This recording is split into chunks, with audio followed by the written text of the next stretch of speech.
from free mass livestock vaccination of cows, goats, sheep and dogs as veterinarians concluded the 58th annual scientific conference and marked the World Veterinarians Day.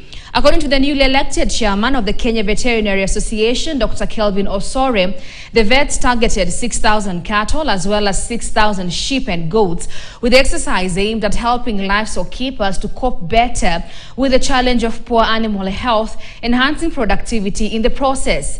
Dr. Osore noted that courtesy of the 3-day annual scientific conference, the veterinarians were able to deliberate on crucial matters touching on their profession, including a bill in the Senate that seeks to remove the control of veterinary pharmaceuticals from the veterinary profession.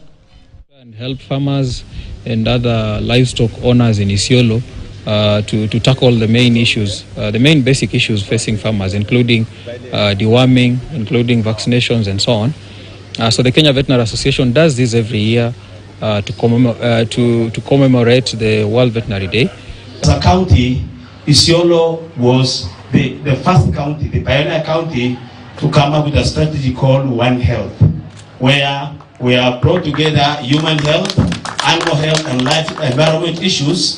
And as we are talking today, Dr. Mombasa supported us a lot also in that field. In the next 2 weeks, we are going to launch a One Health strategy, which is going to strengthen handling of human and livestock diseases and environmental issues together. And through that One Health initiative, our dear guests, we have strengthened community health report assistance. Universities and other